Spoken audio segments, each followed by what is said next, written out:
She runs the most profitable illegal casino in Busan. Not because she inherited it, not because a man gave it to her, because she built it from nothing, card by card, body by body, debt by debt. They call her the Queen of Dockside. She calls herself Surviving. He's a gambler with no tells, no fear, and no limit. Comes in at midnight, plays perfect strategy, walks out with exactly what he came for. Not money, her attention. She should ban him. Every instinct screams he's either a cop or a rival, but she lets him stay because for the first time in 10 years, someone is looking at her like she's a person instead of a throne. Then the bodies start dropping. Her dealers, her debt collectors, her best friend found in a dumpster with a playing card shoved down her throat, the ace of spades, corners folded, a signature she hasn't seen since she escaped from Seoul. He knows that signature. He was there the night she ran. And the gambler sitting at her blackjack table, smiling like he's already won, he's the one who taught her how to fold. The seafood warehouse smelled like low tide and desperation. Jung Ha-na liked it that way. The smell kept the wrong people away. Tourists didn't wander in. Cops didn't knock. Only the ones who knew, the ones who had been invited, or the ones who had heard the whispers, found their way past the rows of ice-packed mackerel to the steel door at the back. 2 knocks, a pause, 3 more. The door opened. Inside, the world changed. Crystal chandeliers hung from a ceiling that had no business holding them. Green felt tables gleamed under soft lighting. A bar stocked with whiskey that cost more than most men's monthly salary ran along the far wall. And at the center of it all, standing behind the baccarat table with her sleeves rolled to her elbows, was Ha-na. She was not beautiful in the way women on magazine covers were beautiful. Her beauty was sharper, a blade wrapped in silk. High cheekbones, dark eyes that missed nothing, a mouth that smiled only when she was about to take something from you. "Gentlemen," she said, her voice carrying easily over the soft jazz from the speakers, "the house minimum is 1 million won. The house maximum is whatever you're willing to lose." 3 men sat across from her, businessmen by the look of their suits. Too much cuff, too little taste. They had heard about this place through a friend of a friend of a cousin. They thought they were gambling. They were wrong. Ha-na dealt the cards. Her fingers moved like water, fluid, precise, unhurried. She had been dealing cards since she was 19, back when she was someone else's trophy, sitting pretty while men bled around her. No more. "Player bets 10 million won, she announced. The man on the left, the one with the Rolex that was probably fake, pushed his chips forward. His hands were sweating. She could smell it. Fear and cheap cologne. She turned the cards. Banker, 8. Player, 4. The man's face collapsed. "Again," he said. Ha-na's smile didn't reach her eyes. Of course. The game lasted 2 hours. When it was over, the 3 men owed Ha-na exactly 470 million won. They wrote checks with shaking hands. The checks would clear. Men like this always found the money when the alternative was explaining to their wives, or worse, their bosses, why they had lost everything in a seafood warehouse. Ha-na watched them leave. Her lieutenant, a brick wall of a man named Dong-soo, stood by the door, arms crossed, face blank. "Follow them," Ha-na said quietly. "Make sure they go home. Make sure they don't get any ideas about calling anyone." Dong-soo nodded. He had worked for her for 7 years. He never asked questions. That was why she kept him. The rest of her crew moved through the space, clearing glasses, stacking chips, wiping down the tables. 6 people, that was all. A dealer, a bartender, a cashier, 2 security, and Dong-soo. Small, tight, loyal. Ha-na had learned the hard way that empires crumbled when you trusted too many people. She walked to the bar and poured herself a glass of whiskey. Neat, no ice. She drank it standing up, watching the room empty. "Boss?"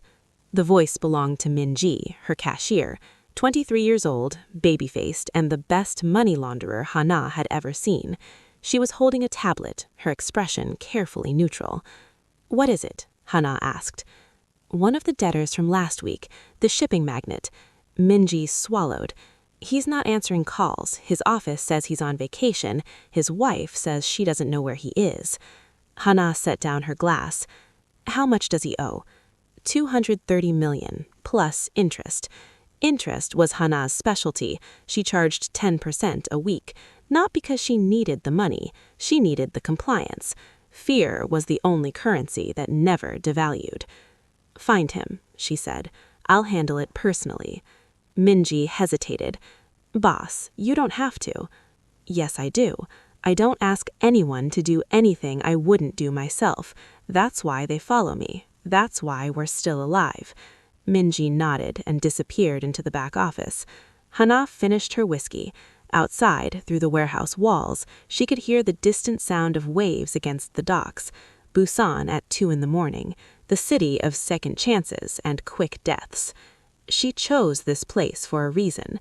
10 years ago, she arrived with nothing but the clothes on her back and a knife in her boot. No money, no allies, no plan except to disappear. Now she ran the most profitable illegal casino in the southern half of the country. But some debts couldn't be paid with money, and some pasts never stayed buried. The shipping magnate's name was Park Sung-woo, 53 years old, married, 3 children, a mansion in Haeundae that he could no longer afford because he had lost half his company in a bad shipping deal and the other half at Ha-na's baccarat table. He was hiding in a love motel in the industrial district. Pathetic, really. If you were going to run, at least run somewhere with better sheets. Ha-na found him at 4 a.m. She came alone. That was important.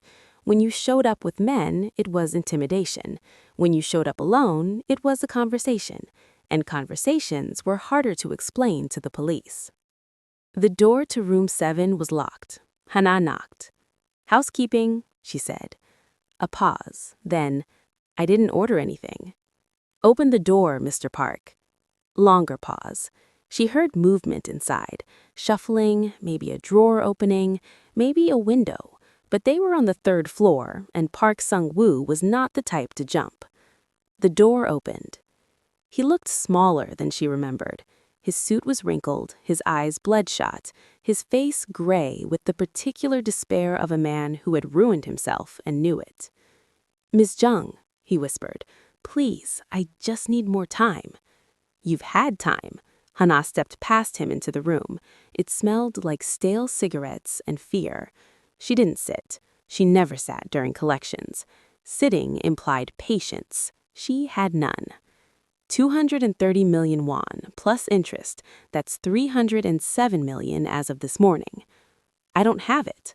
"You have a house, you have a car, you have a boat." "My wife will leave me." "Your wife already knows about the mistress in Seoul. I think she'll survive losing the boat." Park Sung-woo's face crumpled. He started to cry. Ha-na watched him with the same expression she'd watch a fish suffocating on a dock. Pity, maybe, but not enough to throw it back.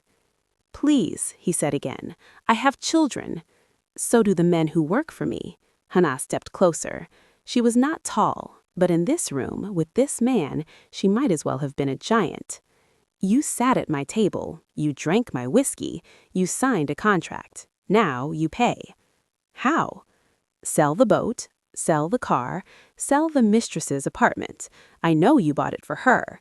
I know everything, Mr. Park. That's my job." He stopped crying. The despair in his eyes shifted to something else. Resignation. "You're a monster," he said quietly. Ha-na smiled. It was not a nice smile. "I'm a businesswoman. Monsters are what I protect you from." She turned and walked out. At the door, she paused. "You have 1 week. After that, I stop being a businesswoman." She met Dong-soo in the parking lot. He was leaning against her car, arms crossed, face unreadable. "Did he cry?" he asked. "Like a baby. Did you feel bad?" Ha-na unlocked the car, got in, waited for Dong-soo to slide into the passenger seat before answering. "I stopped feeling bad 5 years ago. It's easier that way." Dong-soo didn't respond. He had known her long enough to know when she was lying. Ha-na didn't sleep that night. She sat in her apartment, a penthouse overlooking the Busan harbor, paid for in cash, owned through 3 shell companies, and stared at the water. The city glittered below her. Ships moved in and out of the port, slow and massive and indifferent. She thought about Park Sung-woo's face, the way his tears had cut tracks through the grime on his cheeks. She thought about the first time she had seen a man cry like that. 10 years ago, Seoul. She was 20 years old, and she was in love with a monster. Kang Do-hyun was not handsome in the way movie stars were handsome. He was handsome in the way a blade is handsome. Beautiful, yes, but you knew if you touched it, you would bleed. He was 28 when they met, already the heir to a criminal empire, already known for his temper and his generosity in equal measure. Ha-na was a waitress in a Gangnam cafe. She served him coffee every morning for 3 weeks before he noticed her. When he finally did, he asked for her number. She gave it to him because she was young and stupid, and the way he looked at her made her feel like the only person in the world. For 6 months, it was good. He bought her things, took her places, told her she was special. She believed him because she wanted to believe him. Then she saw what he did to the men who crossed him. It was a Tuesday. She had come to his office to surprise him with lunch. The door was unlocked. She pushed it open and found him standing over a man who was tied to a chair, bleeding from places she hadn't known could bleed. Do-hyun looked up, smiled. "You're early," he said. Ha-na dropped the lunch, ran to the bathroom, vomited. When she came out, Do-hyun was waiting. The man in the chair was gone. The floor was clean. "You need to understand something," he said, taking her hands. His were warm, gentle, the hands of a man who had just finished torturing someone. "I do what I do so that no one can ever hurt us, so that no one can ever hurt you. Do you understand?" She nodded because she was afraid not to. But she started planning her escape that night. The end came 3 months later. Do-hyun had been fighting a war with a rival family, the Kims from Incheon. It had been going on for weeks. Bodies in the Han River, cars set on fire, children pulled from schools. Ha-na had tried not to ask questions. She had tried to be the girlfriend she was supposed to be, pretty, quiet, obedient. Then Do-hyun came home at 3 in the morning, his suit covered in blood, and told her to pack a bag. "Where are we going?" she asked. "To finish this." She didn't ask what that meant. She didn't want to know. He drove her to a house in the suburbs, a nice house, the kind of house where families lived, where children played in yards. "Why are we here?" she whispered. Do-hyun didn't answer. He just handed her a phone. "Stay in the car. If anyone comes, call me." He walked toward the house. Ha-na watched him go. She watched him knock on the door. She watched a woman open it, a pretty woman, tired, holding a baby. She watched Do-hyun smile, and then she watched him kill them all. She didn't know how long she sat in the car. Minutes, hours. The sounds, she would never forget the sounds. The screaming, the crying, the silence that followed. When Do-hyun came back, he was smiling. "It's done," he said. "We can go home." Ha-na looked at him, at the blood on his collar, at the calm in his eyes. "Who were they?" she asked. "Kang's family, his wife, his children, his mother." Do-hyun started the car. Now he knows what it feels like to lose everything. Ha-na didn't speak for the rest of the drive. That night, while Do-hyun slept, she took the emergency cash she had been hiding for months, 300,000 won, not nearly enough, and walked out the door. She didn't run. Running made noise. She walked, quietly, slowly, down the stairs, out the back entrance, to the bus station. She bought a ticket to Busan, the first bus out. As the city lights of Seoul faded behind her, she finally let herself cry. She didn't know that Do-hyun had let her go, that he had woken up the moment she left the bed, that he had watched her from the window as she walked away, that he had smiled because he knew that she would come back. They always come back. The present crashed back into Ha-na like a wave. She was still sitting by the window, the whiskey glass empty in her hand, the memory of Seoul burning behind her eyes. The sun was rising over the harbor, pink and orange and gold, beautiful in the way that things were beautiful when you had survived another night. She showered, changed, walked to her casino.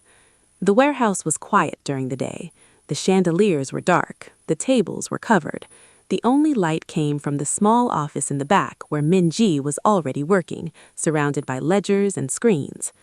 "Good morning, boss," she said without looking up. "Anything?" "A few payments came in overnight. The rest are stalling. And there's something else." Ha-na waited. "A man came by last night, after you left. He said he wanted to play. We're not open to walk-ins. I told him that. He said," Min-ji hesitated, "he said to tell you that Seoul says hello." The room went very cold. Hana's face didn't change, but her hand, the hand that had been reaching for a cup of coffee, stopped. "Describe him."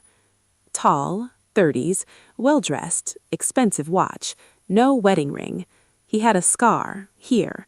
She touched her left eyebrow. "And he smiled the whole time, like he knew something we didn't." Ha-na knew that smile. She had seen it before, on a man who had knelt beside her in a blood-soaked room and whispered, "Run, I'll tell him you were too fast." Say Jun-yuk, Do-hyun's right hand, the man who had helped her escape, the man she had never been able to forget or trust. "When did he say he'd be back?" Ha-na asked. "He didn't. He said you'd find him when you were ready." Ha-na stood there for a long moment. The coffee got cold. Then she picked up her jacket. "Where are you going?" Min-ji asked. "To find out if he's here to save me or bury me." She walked out into the Busan morning, the taste of Seoul already bitter on her tongue. 10 years of running, and now the past had finally caught up.